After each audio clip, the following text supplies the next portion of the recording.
So thanks everyone for joining today. My contribution to Design Research Week is a performative reading of a recently published piece called Living Intimately with Machines, Can AI Be Disabled?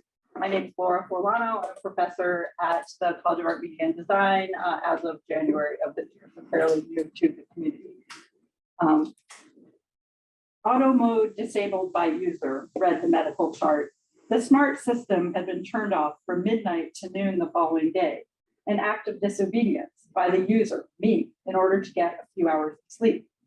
This is not a research project that I chose, but rather one that landed on me in 2011 when I learned that I was type 1 diabetic. For 4 years, between 2018 and 2022, I used one of the world's first automated systems for delivering insulin in order to manage and control my blood sugar. I identify, research, and write as a disabled cyborg. I'm cyborg not because my body is partly made up of machines, an insulin pump and sensor system, but because of my interest in cyborg knowledges, practices, and politics that take disability into account in order to question the myth of technological perfection and solutionism, while at the same time seeking out possibilities for more generative questioning and engagement. For me, the notion of cyborg disability acknowledges that both humans and machines might be understood as imperfect, unsolvable, and yes, even disabled.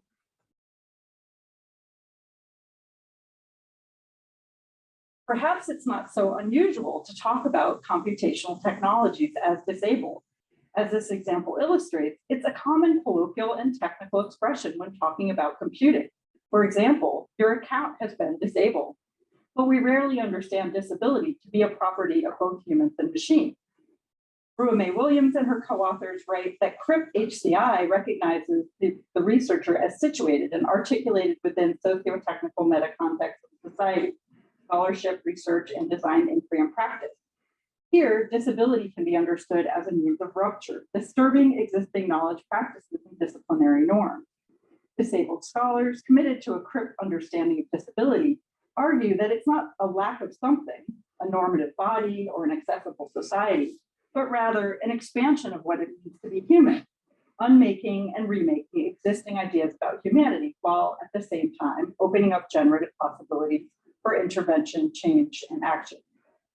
So in this piece, I use autoethnographic field notes on my own experience of disability as a type 1 diabetic, which includes using a synthetically produced hormone, insulin, and a machine, my insulin pump, and an assorted arrangement of digital and analog parts, including sensors, tubing, charging cables, alcohol swabs, insertion devices, needles, and the like. I use my own observations from day-to-day life with machines in order to better understand the ethical and political stakes of computing and design. In fact, I believe it's my responsibility as a researcher to pay careful attention to these experiences and the ways in which disabled people have long been experimental subjects for technologies that are later deployed in the general population. The fragile arrangement of human, machine, biotechnological, and analog things makes life possible, and also sometimes quite impossible. While technologies offer new affordances and modes of living, they also introduce complexities that require attention, care, and maintenance. Software updates, regulatory changes, and medical innovations offer new possibilities, but they also remove some ways of being in the world. Habits, routines, practices, and even notions of selfhood and subjectivity are reshaped around seemingly small modifications. Often, I'm not sure whether I'm taking care of these devices or whether they're taking care of me. A turn towards a more relational, more than human or post-human subjectivity that sees humans and machines as intimately entangled, rather than as discrete entities as they've been traditionally conceived. My field notes are foggy, patchy, and partial, often fragmented statements sent by email to myself in the middle of the night before dozing back to sleep. For me, intimacy as method engages affective dimensions, in this case, fatigue, exhaustion, and burnout.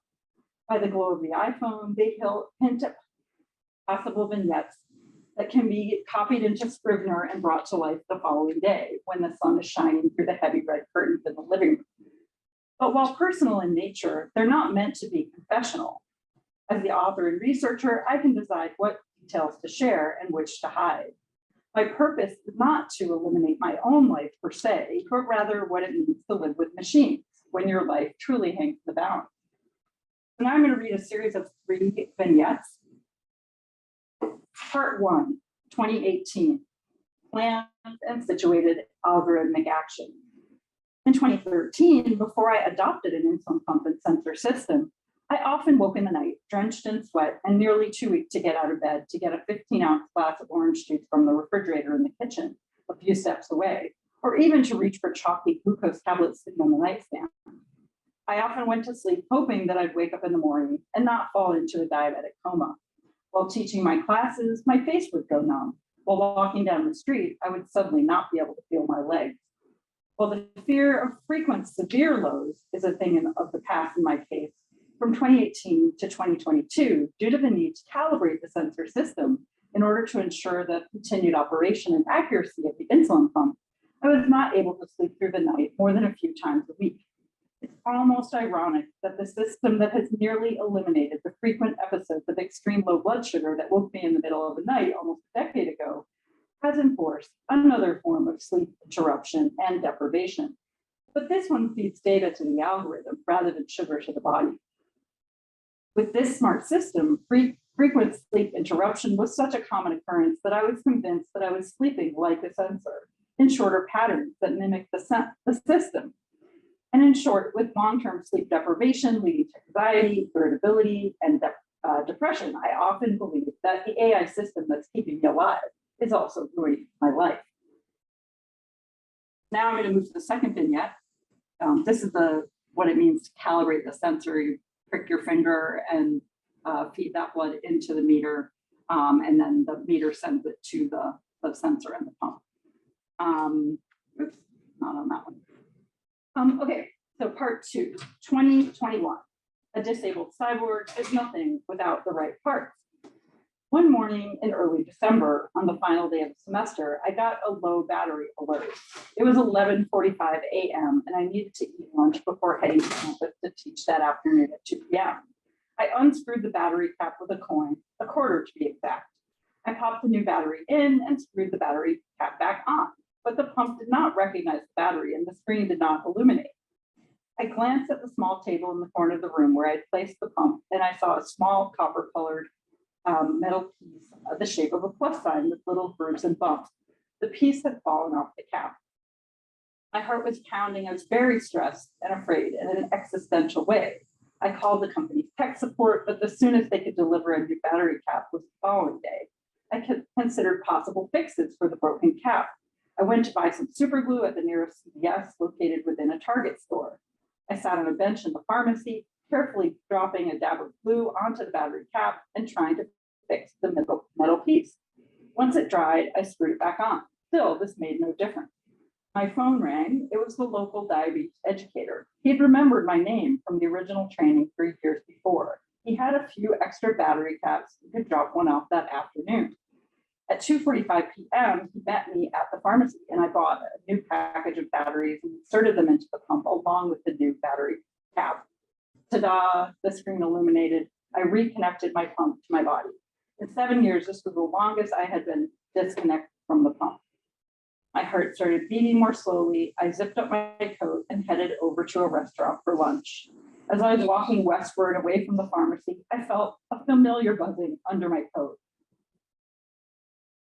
The sensation that had been such a nuisance for so many years reminded me that once again I was still alive. I was reunited with my disabled cyborg identity. I unzipped my coat from the bottom and took out my pump. Calibrate now, the alert said. Calibrate now. Part 3, the machine that brought me to my knees. It was 3:30 a.m. on a Saturday morning in late August after a long and intense week of travel. I was in the bathroom, grasping the porcelain of a toilet bowl, hanging on as if my life depended on it. And in fact, it did.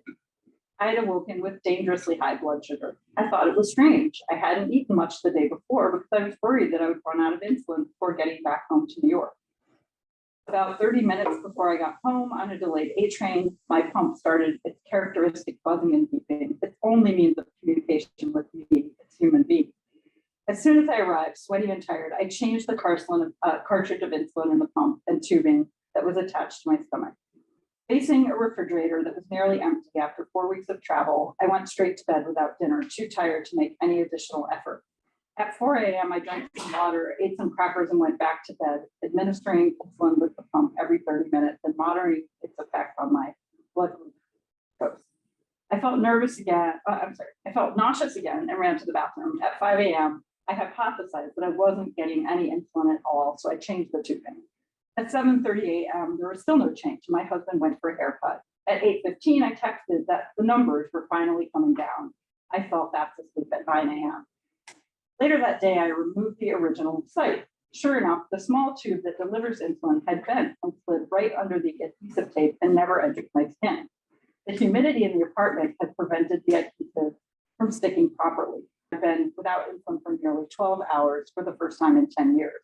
It took me nearly a week to recover.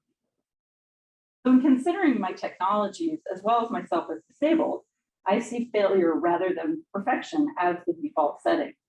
As a disabled cyborg, I'm aware that social and technological systems fail together. There may not be a single place to put the blame. But at the same time, like my trip identity, failure is not a lack, but rather what it means to live with disability and what it means to live with machines.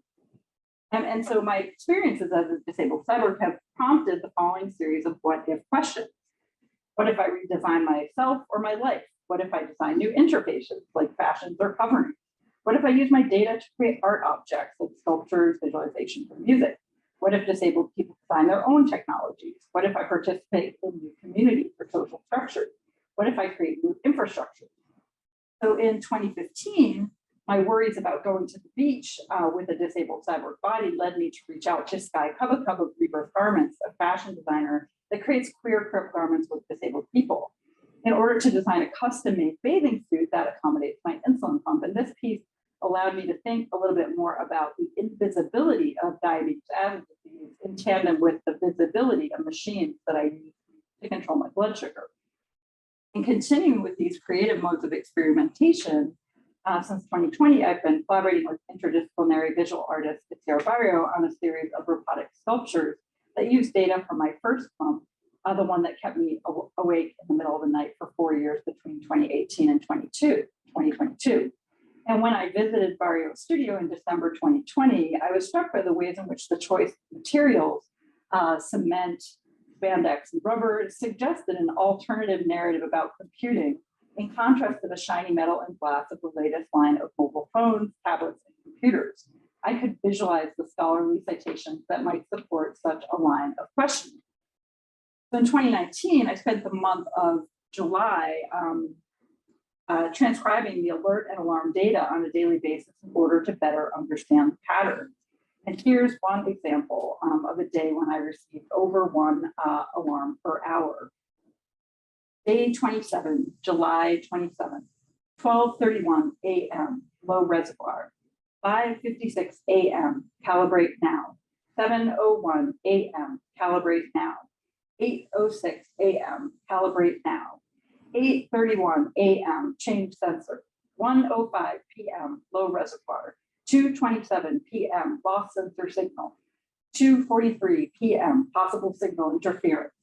2:59 p.m., check connection, ensure transmitter and sensor connection is secure, then select OK. 5:02 p.m., sensor connected. 5:06 p.m., sensor warm up. 7:01 p.m., calibrate now. 7:30 p.m., BG required. 7:31 p.m., alert on low. 8:11 p.m., alert on low. 8:41 p.m., alert on low. 8:46 p.m., low sensor glucose. 9:06 p.m., alert on low. 9:06 p.m., low SG. 9:31 p.m., alert on low. 9:40 p.m., BG required. 9:40 p.m., calibration not accepted. 9:56 p.m., calibrate now. 9:58 p.m., change sensor. So some of the data, this data was actually printed directly on the sculptures. It's a reminder of the human labor that it is required to make automated systems work. So these sculptures translate the alert and alarm data into subtle movements that recall writhing movements of 4 years of sleep deprivation, and balloons that inflate and deflate, mimicking inhaling and exhaling of human lungs. So to conclude, AI, like all technological systems, is disabled, but our design processes are still overwhelmingly skewed towards optimization, perfection, efficiency, success, and the happy path. We vastly underestimate them and minimize the ways in which they might fail and the ways in which things might go wrong, leaving others to suffer the consequences of our actions. So while making things work is difficult, it's even more difficult to acknowledge that things might not go as planned. So just as I've come to understand myself as disabled, might we also understand AI as disabled in the affirmative? Thank you very much.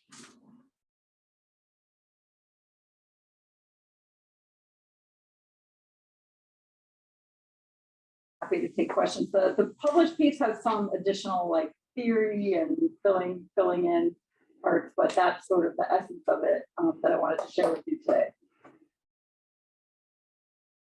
Happy to take questions. Not 2022. So, well, after 2022. What happened after 2022? Yeah. Just curious. Yeah, so I changed to another pump after my 4-year warranty was up. So basically, due to all the health plan regulations, you are not allowed to change to another pump without like paying the full cost, which could be like $9,000, for example. So you have to wait till the warranty's up. So once the warranty was up, I switched to a different company. And that company went through regulations at a different time, has a very different design of the whole system. The sensors don't require any calibration, so that actually, removes some of the human labor. But I think the point that I would make is that it's not about solving the problem. Like problems haven't been solved, but they're just different kinds of things to negotiate. So some of the stories I told, I think the recent one where I talked about the insertion device and how the tubing didn't go under my skin, so then I got really sick. That was actually with this current device. So, I mean, in the piece, I kind of blur some of the specifics of the machine, but I tell you like 3 different stories from the life of living with machines, basically. And tell us that, first of all, thanks for sharing, because your personal story makes it all that more rich to understand the interaction between you and the device. I guess I'm curious to hear more about, do you think there's an opportunity to improve the way the device communicates with the person? Because it seemed like when you're reading that list, right, it sounds like a bunch of directives that like one machine would give to another. So how did that feel in terms of getting those messages? And is there better? Yeah, I'm sure there is. I think one of the points that maybe doesn't come clear in the piece, because maybe I didn't describe it in detail, but is when in that particular example for those 4 years, I had all of the audible alerts turned off. So there was no beeping, but there was vibrating. So the vibrating in that case, it's intended to vibrate enough to like wake you up from a deep sleep, right? So think about it, on your body, the haptics of constantly having that buzzing happening, right? At that pace, like 24 times a day. And then if you don't dismiss the alarm right away, one time I measured, but it was something like 30 to 50 seconds later, the buzzing happens again. So the buzzing happens and then you have to dismiss it. But if you don't dismiss it, the buzzing happens again. And then if you don't dismiss that, I think it happens again one more time, and then it starts beeping really loud. So, it's basically intended to wake you up or just take you away from whatever it is you were doing. So I imagine there could be, yes, a lot of thought put into what the actual verbal exchanges are between humans and machines, but there's probably a lot more that can also be done now with touch. Or I think you were mentioning to me yesterday or the other day about something where just touching something could dismiss an alarm, or versus like having to go through a menu and so I think there probably is a lot of or even maybe even a verbal way to dismiss the alarm, right? Because now we have so many ways of communicating with our phones, for example, and I'm not sure how those are being explored in the medical device area. I just have something to pick back from that. I think even in yesterday's design week event. Related to this, it was mentioned about how you do have to give some sort of a nudge. Over here, it is basically the vibration for the user or the person to understand. But then they also spoke about this element of the machine making micro predictions to then evolve with you. So wouldn't other like considering this, wouldn't you want your machine to do something like that? And something else, I just wanted to know. So yeah, actually that is exactly how these devices work. So in 2017 in the United States, that device that I showed the picture of at the beginning, that was introduced as, it was the first, they said in the marketing, the world's first, essentially smart insulin pump. And so what the big difference there, which you might have done in the hackathon the other day, was moving from a linear system in which 9 a.m. you get this amount of insulin, noon you get this amount, where that background insulin that you need every day, right, is on a linear system. So then it's just sort of like a spreadsheet versus the AI-driven system where it's dynamically predicting based on the sensor data. So it's real-time sensor readings, and then it's making small adjustments.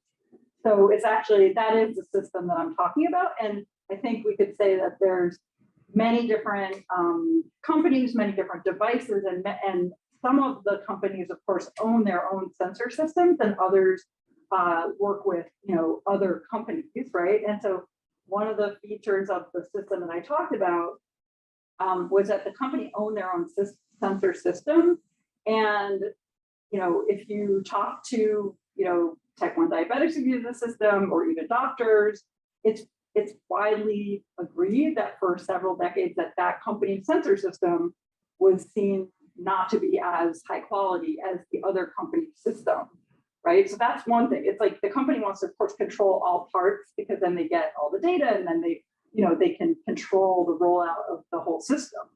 So that's, I think, one distinction I like to make is that when we talk about AI, which we talk about all the time right now, it's like, what is AI? Well, AI is actually a combination of all these different systems working together. Some of them are hardware, some are software, but in order for AI to work, all those things have to be aligned, right, in some way.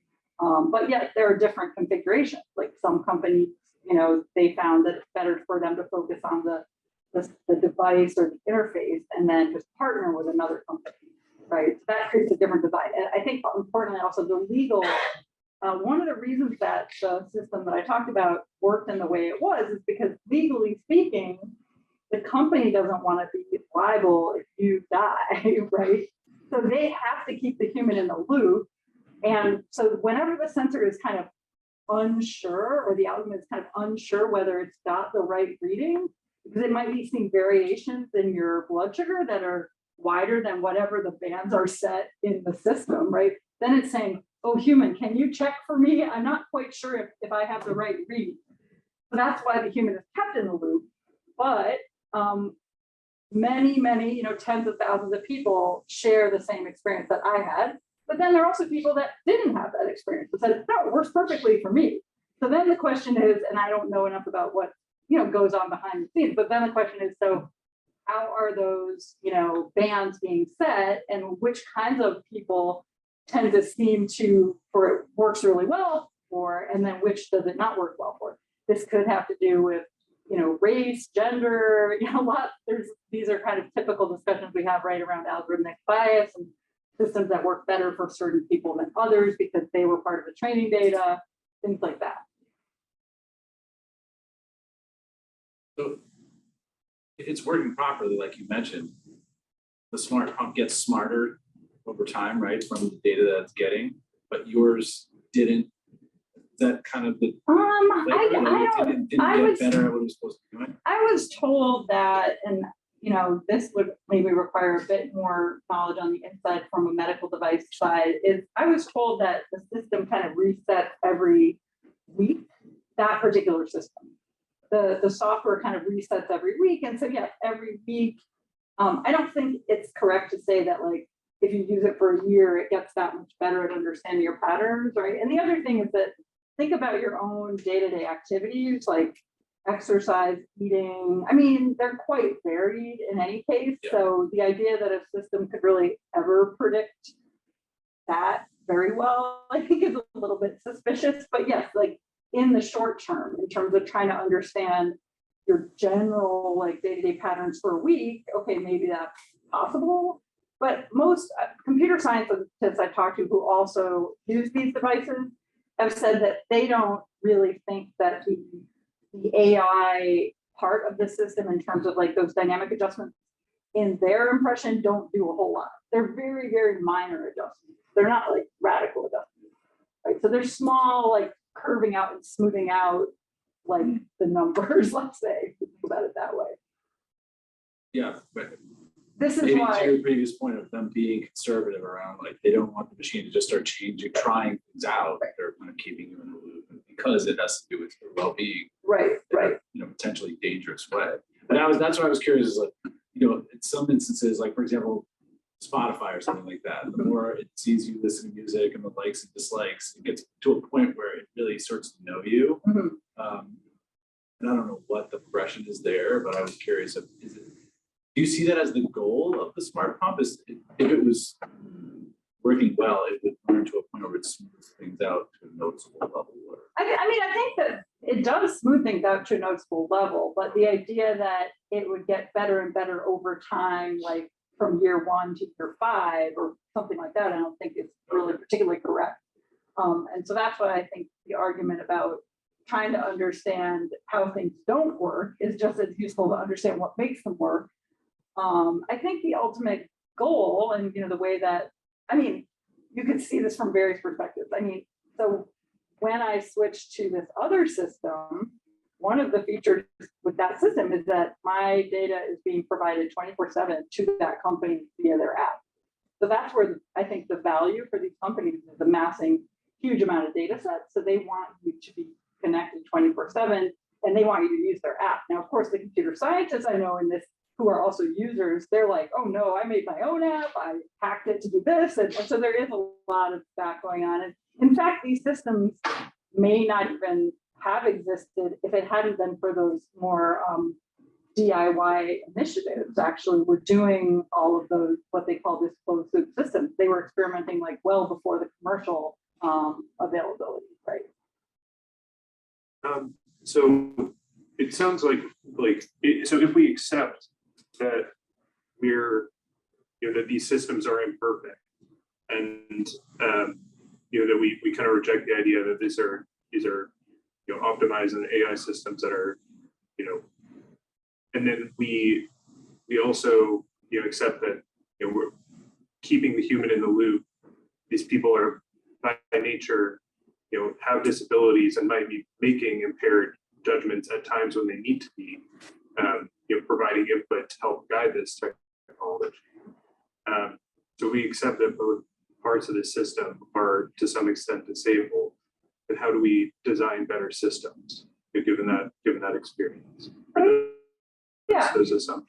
I mean, yeah, I think there's definitely an argument for participatory design for the people who know their experience best to be involved in a more active way. And of course, the difficulty there is around, I think, who gets to benefit from the value, like the financial value, right?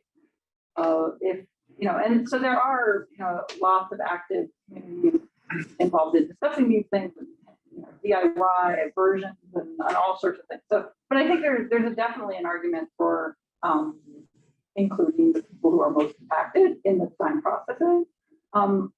With that particular experience that I talked about, where the system was requiring me to calibrate, sometimes every hour, or every 6 hours, and this went on for 4 years, and I would have 2-hour customer service calls with tech support, and they would say, well, the explanation I can give you is that the algorithm is on a very short leash, so the human has to be there to so that's more or less the explanation. So and so I think that there wasn't transparency about those problems. So when you upgrade from one system to another, that could take place in a 15-minute phone call. It's like, oh, hey, I know your old one is broken, but hey, do you want the new one? Okay. And you don't really think through what are going to be the consequences. And there's not a lot of good information about that. And And it's really unclear who are the people that had the problem and who are the people that didn't have the problem. But if you go on like Facebook groups and other social media communities, it's very clear that a very huge number of people had a very similar experience. And so everyone will say, oh yeah, I know, you couldn't sleep, right? And it's like, yep. And so it's just, so I mean, I think maybe around those discussions around transparency, around, you know, what kinds of systems we're adopting and for what purpose. And, you know, I mean, if it's true that people are going to be beta users of things essentially, which we're all beta users these days, because every time we upgrade our, you know, our iPhone, there's essentially a period where some things have bugs and glitches, right? And then we wait and some things get fixed. And so we're kind of used to living in that kind of permanently beta, you know, world. But I think it's pretty important if it deals with like a, you know, kind of life and death technology, there has to be different understanding of equity there, or that, hey, you know, you're basically it's not a clinical trial because it's already, that's also an interesting distinction, is that with pharmaceuticals like drugs, they have a much more lengthy and rigorous clinical trials, whereas with devices, there are certain like regulations, but they don't have to fix the problems until after the fact. So it has to work basically. But then, and in fact, the battery cap story that I told you, that company later had to first issue a, so first the legal procedure is that they have to make a public statement that people have had this problem, that this has been a recurring issue. So first they make a public statement, so they did that, and then they actually had to have a recall of the actual device. So I was, you know, I had that experience, but much earlier, and then later on, you see, oh, whoops, you know, they should have, that should have been fixed before the thing was sold. So that's like another aspect of, you know, the complexities around medical devices. And but what's also interesting is that I've heard that things can be classified as a drug or as a device, depending on the design. Like it's not that if it's a biotech thing, it has to be, you know, in one or the other. It could actually be either one. It just depends on how the patents are written and what the, you know, what, yeah. And I don't know enough about that type of legal structures to know, but yeah, but I've heard that you can get it classified either way, depending on what it is. I have a question on the role of design and designers. So, to some extent, we are always as designers, we are not always, but open to users of the things that we design, of the services, and the design of products. So in this regard, it seems like usual role that you play, but on the other side, it seems different to be disabled person who is a designer complex. So I don't know if you feel your role as a designer. Wait. Yeah, I mean, I think I definitely went into the project more from my social science side of my experience, because at that time, like think about 2017, 2018, where the kind of AI bias conversation was still just kind of growing. And so I saw it as, you know, in fact, I thought I was very much done with this project because I had written 1 or 2 articles about my experience with the previous pump, which was not an AI smart system, so to speak. And I'd written a couple of articles and I was like, okay, that was fun, but you know, what else am I going to say about it? You know, but then I started using that version and I was like, oh my God, this like, you know, this is happening now. So then I started collecting all the field notes and really paying attention to those stories. And then I think I was a little bit stuck in the critique for a while, but then I did, you know, I had done the collaboration with the fashion designer around 2015. And so then I just by chance also met this artist in New York who was developing robotic sculptures. And then we kind of put the two together. So now what I want to do with it, thinking more from the creative expression side, is to, you know, start working with some other materials with the same data set, but with other kinds of materialities. So that's what I'm interested in doing next. But I think in terms of design, I think one place that I've found some traction where I think there's really interesting conversations is about autoethnography, autobiographical design, first-person research. And, you know, there's kind of like a growing cluster of people who they are designers, but they're also interested in what kinds of methodologies and how that first-person research can be used. And so I think that that's an area of where we can really develop rigorous methodologies for how to do autoethnographic documentation. And I think it's, I've used it in classes where it's a great way for students to understand that data is something that is made. So, you go out in the world, you start documenting it, you have a data set. That's a data set. Like a data set is not just something you download from a government website, or it doesn't have to be an important, scientific database. You can start to work with data, and then I think you learn a lot about what data really is, right? And so I think that's one area of contribution, but I definitely see the whole kind of the data embodiment panel that was here on Tuesday, and sort of that data physicalization being an interesting way to work also with some of these questions. That's what it seems like in this case that some of this math is probably a bit out in this area where you feel more this connection as a silent as a user. Right. That's more than other cases, we don't feel this kind of Right. attachment. Yeah, I think, Service, even if them, we are users, we are part of it, we are that system, right. but it's not our well-being, so we don't feel much connected. Yeah, I agree with that for sure. I mean, one thing I've thought about doing, which I may start, is networking with other type 1 diabetics, artists and designers around the world, because for 10 years I didn't meet anybody else that was having that experience, and then suddenly I met a lot of people, and so there's a real opportunity for, I think, some of the qualitative visualization of data rather than like the software, kind of. How can we look at quantitative data sets about ourselves and then interpret them in different ways? There's opportunities there.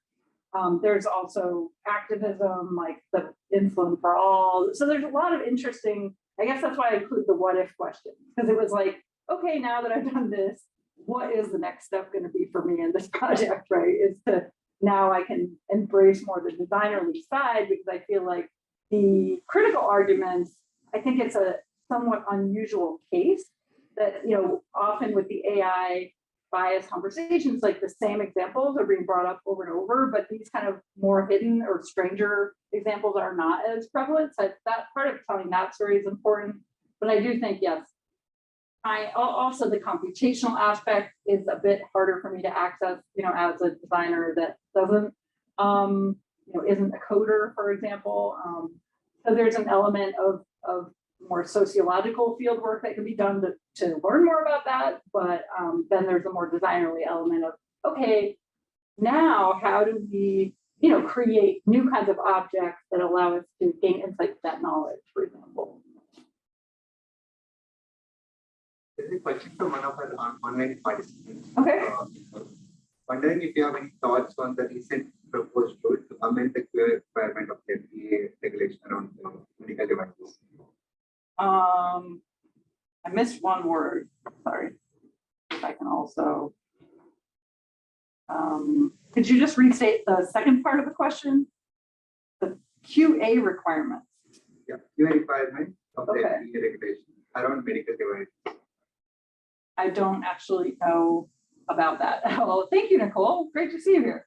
I guess it's quality assurance.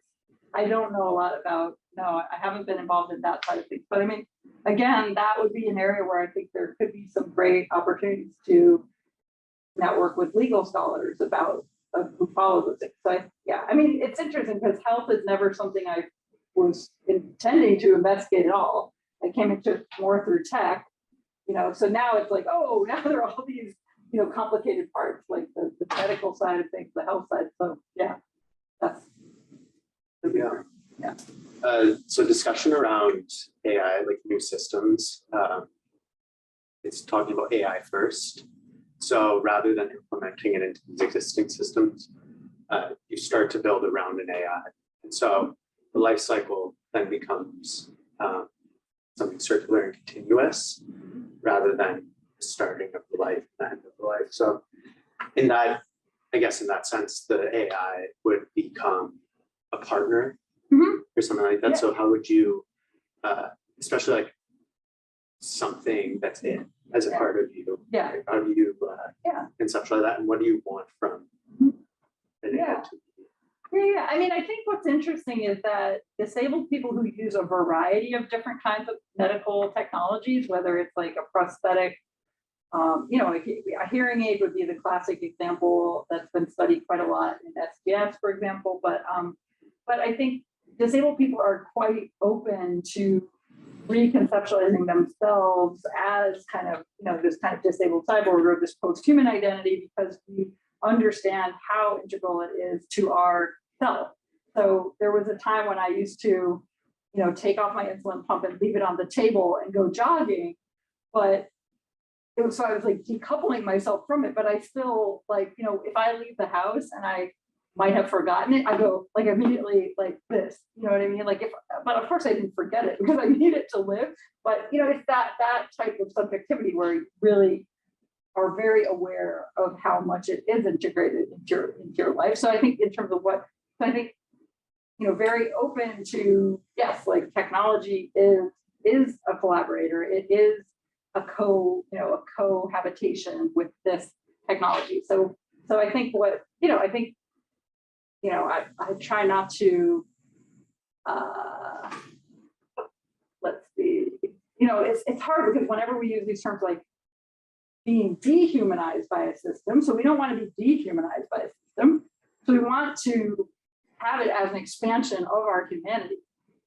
So whereas, when I talk about the story that I tell, it's about being dehumanized by the system. So I think we want it to, a crip identity means an expansion of what it means to be human. And I think that a little bit you can read almost like science fiction narratives, like that expansion, expanding what it is to be human without becoming like a transhumanist, right? Because that's sort of on a different, it's a different conversation that's somehow related, but not the one I'm most interested in, I guess. So, yeah. But I would say that's why I think these are useful ideas coming from, critical disability studies, is that we want to coexist and we have to, because that is the way we live. And technology has to be a part of that. So it's not really about,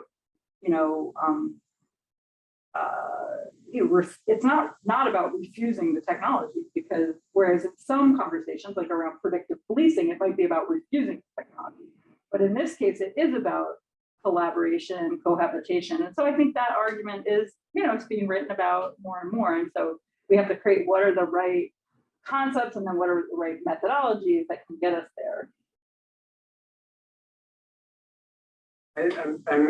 The opening was a very interesting, the framing of machines as disabled, and then you get to the point where, your device is broken. And it made me think, I come from a very heavily industrial family, and there was a time when there were mechanics, engineers, machinists, and these were people who were actually like the technical fields needed to keep machines operating when machines were mechanical.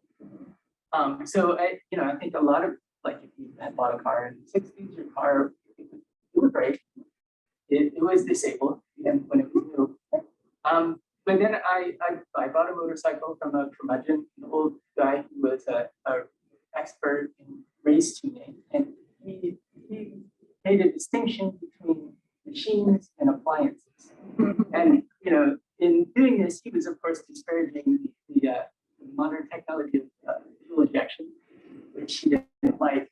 But what I think is interesting there is, like, as designers, especially in technology, one of the things we're doing is we're thinking about this interface and trying to reduce friction a lot. And in doing that, we're kind of concealing how things work. And that's so, living as a cyborg, in some ways you're living with the biohackers versus the people who don't have the ability to interact with that. Some people maybe are living with machines and some people are living with appliances. Okay. Interesting. Yeah, I love that. That's such a great metaphor. Yeah.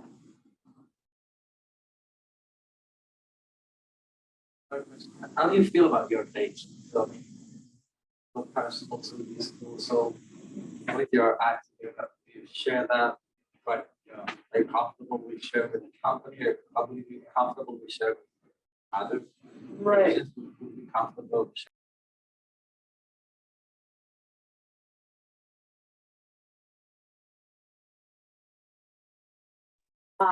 Their own, right? Like using data from other people or extracting data from platforms or systems. So I think, I mean, I guess I am quite concerned about who's gaining, who's profiting from our data sets, and whether that's, I'm not so concerned maybe even about me individually, but if we're talking about thousands of people that are using the same medical device, and we're all just willingly giving the data so that we can use the easy version of the app instead of maybe some open source one that someone has created, which we could do, then I start really thinking that, within society, these are not equitable at all relations, because we know how much money is being made off of those large data sets. So it's really the aggregation of the data sets that really concerns me the most, and where I think if I look across like the scholarship on AI and activism, that's where I think, these are the arguments that need to get stronger, is that this is value and we are creating it, but we're not, we're getting free apps and things back for that, but we're also giving away a lot. So that's where, I think there has to be more legal conversations and business conversations. And I don't know, maybe it's already too late, because these same questions were asked 20 years ago when I was like at the Berkman Center in 2001 or something like that. They were already asking questions, but it's taken a long time for us to see it really hit the pavement in terms of, whoa, this is, really gotten to a place that we didn't maybe imagine. One other part of it is with insurance, and like, part of me wants to not, make my data public, or that can be essentially used against me, but and that I would have a higher insurance rate without sharing my data. And obviously there's financial, reason Right. for that. Right. And that's the thing, I think it becomes like a very slippery slope, you know what I mean? Because we, our attention and our resources are limited. And so ultimately, many of us will opt to do the thing that just happens to be easier, because it's been designed that way for us, right? To make it easier, to make it, to nudge us in that direction. And so then it's like, click a box and share your data, and you only have to pay this much every month for your premium. So then it's going to be very easy to click that box. And that's why I think like this tactical tech exhibition that's here in the room is really important. The work that we've done, the symposium that was held last week, it's all about like data detox. Like, how do we extract ourselves from our over dependence on the system? At the same time, it's changed so that the relationship, I don't know, my perspective may not be the right one, but I see the relationship between people and data changing. So there is, it seems to me, but that there is a more and more openness and accepting the trade-off between the value you can get back and what you get. So there are more and more services that are developed on that principle. So maybe, so I don't know if it's inevitable, it's too late. Maybe there's just a way to do that. So taking that as a fact that people are willing to give data out for value change more explicitly. So it always happens, but in a very easy way. So by using Gmail, not knowing that how they develop. Right. It was free, it was fine, works. Yeah. So, but now it becomes more explicit, and people say, why not? There is a neighborhood and I create a flat, give all the data, but you have to do it. Oh wow. So that's I mean, people don't know that. I would say Data speaking just speaking just as a person, not thinking about it necessarily intellectually at the moment, but I've just been getting increasingly annoyed with even CAPTCHA, or even why do I have to pick 3 bridges just to get to the next website? And it's getting very annoying. And I'm like, why am I doing this labor for free? I mean, but we've allowed that to happen because we've accepted that this is the bargain that we've made. So To follow up on that, so if no one had shared the data, so you would have now been using the same device, which was actually manually timed at a particular time to give you the insulin, and eventually becomes more personalized with the data that is shared. So it's pretty in the way that you are giving the data for free, but it's making the device more personalized. well, so the personalization would be taking place on the device itself, right? That's the like software, right? That's the data and that could happen in a, I'm not going to say closed loop because that means something else, but that system resides on your body and your computer or your app, right? Well, actually, just the sensor and the device itself is enough. You don't even need the app, actually, right? But the data that's being aggregated is across thousands of customers. And that is probably going to allow them to then understand, I don't know what exactly, but something important that they can then maybe sell the health insurance companies or to, because think about it, they're going to take that data set and they're probably going to aggregate it with other demographic criteria, right? So income or, all those databases together, may lead to some interesting insight. And we don't really even understand the scale of the value of that. Or maybe there is a way, because you're benefiting maybe from that, but you don't know. Sometimes it's just the concept of the organization, like it may be building some value also in this cloud. Just Right. Yeah. There is a lot of things to do in transparency. Yeah. Working around that relationship that is in case there. Right. Data, services, value. So how does that is managed, co-managed? Right. How the process works, how the value that everybody needs. Right. Yeah. That's something. And the thing is that there are, as I said, like there are open source systems just like this that work just as well, if not better.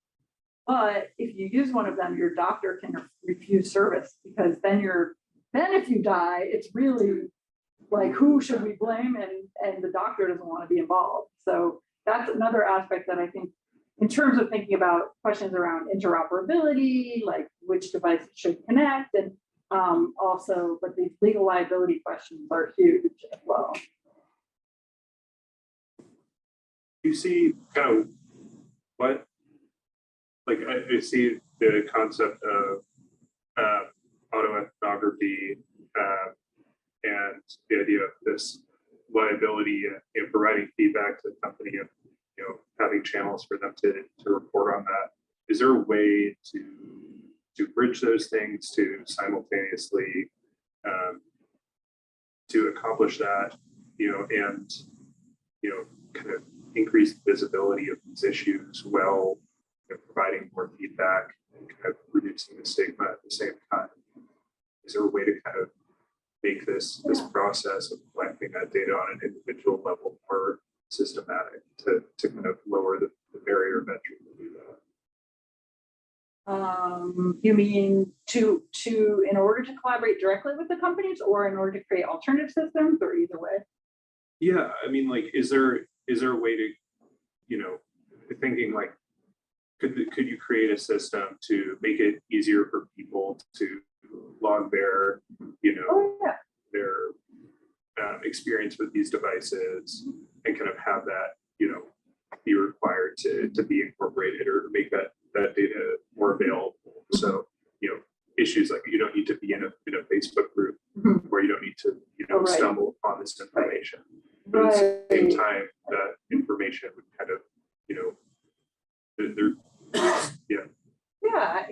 I hadn't thought of that exact idea, but I think that's a great idea, and definitely there's an opportunity. And I think again, I've only recently met people who are both artists, designers, and happen to use the same devices. So I'm hoping that maybe, creating a small network of people that are interested in those things, and we can come up with, if that's a direction that we might want to go, that would be a really great contribution, and certainly would provide a service for people who might need to adopt the device. Yeah. Right. right, well, thank you all. I think we're just out of time, but I really appreciate all the great questions and thanks for coming today. Thank you. And also-